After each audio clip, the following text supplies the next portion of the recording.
இந்த கதை கண்டிப்பாக தெரிஞ்சாகணும். ஏன்னா நிறைய இடத்துல திருவிழா பண்டிகையெல்லாம் கொண்டாடுறாங்கன்னா அதற்கான காரணம் என்னமே தெரியாமல் இருக்கிறாங்க.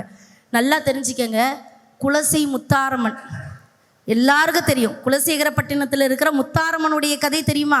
மகிடாசுரங்கிற ஒரு அசுரன் தன்னை அழிவே இல்லாத ஒரு வரம் வேணும்னு கேட்கும் பொழுது அப்படி கொடுக்க முடியாதுப்பா அப்படிங்கும்போது அவன் என்ன சொல்லுவான் தெரியுமா? பெண்ணால் மட்டும் எனக்கு மரணம் வரக்கூடாதுன்னு கேட்பான். ஏன்னா அவன் பொம்பளையை ரொம்ப இழிவாக நினச்சான். அதனால பெண்ணால் மரணம் வரக்கூடாது என்று வரம் கேட்டான். அதற்காக படைக்கப்பட்டவள் தான் அம்பாள்.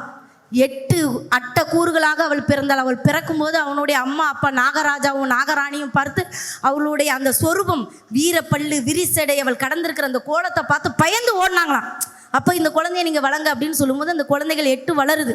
வளரும் பொழுதே சிவன் சொல்கிறாரு, நீங்கள் இதற்காக தான் படைக்கப்பட்டீர்கள். அப்போ அவங்க கேட்குறாங்க, எங்களை கல்யாணம் பண்ணியிருக்கீங்களா? இந்த அவனுங்க வதம் பண்ணிட்டு வர கல்யாணம் பண்ணிக்கலாம். அப்போ அவர் சிவன் சொல்கிறாரு, அவருடைய ஒரு துளி ரத்தம் இந்த மண்ணிலே விழுந்தாலும் 1000 மகிடாசுரனாக உருவாகுவான். அதனால் அந்த ரத்தத்தை ஒரு கொப்பரையில் பிடிச்சிட்டு வாங்கன்றுவார்.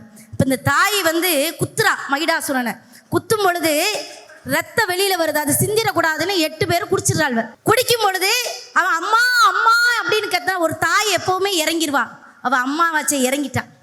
இறங்கினோடனே நீ இனிமேல் அரக்கனா இருக்காத, சிங்கமுக தண்டியெல்லாம் வந்துருன்னு சிங்கமுகமாக மாற்றி கூட்டிகிட்டு போகிறான். இப்போ ரத்தத்தை குடித்தவங்கள கைலாயத்துக்குள்ளே உள்ளே விடக்கூடாதுன்னு சிவபெருமான் என்ன பண்ணுறாரு? பைரவ கடவுளை பூமிக்கு அனுப்பிடுறாரு. பூமிக்கு அனுப்பி ஒரு சிறு குழந்தைய அது பசியில் அழுகுது. பசியில் அழுவும் போது அவங்க என்ன செய்கிறாங்க? தாய்ப்பால் கொடுக்குறாங்க அந்த 8 பேரும் சேர்ந்து. அதனால் எப்போ நீங்கள் மார்பகத்தில் தாய்ப்பால் கொடுத்தீர்களோ கைலாயத்தில் வர்றதுக்கு உங்களுக்கு தகுதி கிடையாதுன்னு கீழே விட்டுட்டாரு. 8 பேர் ஒவ்வொரு இடத்துக்கு போனாங்க. இதில் முத்தாரம்மா மட்டும்தான் கொஞ்சம் திறமை வாய்ந்தவ. என்ன பண்ணா தெரியுமா? முத்து வரம் வாங்கி வந்தா அதை தூக்கி சிவன் மேலேயே எரிஞ்சுக்கிட்டான். எரிஞ்சோன்னா அவர் ஆளாட்டுப்படுறாரு. ஆளாட்டுப்படும் பொழுதே பார்வதி தேவி ஓடி என் புருஷனை காப்பாத்துனா. அப்பதான் காப்பாத்தி ஞான ஈஸ்வரனை அங்கே உட்கார்ந்துருக்கிறார்.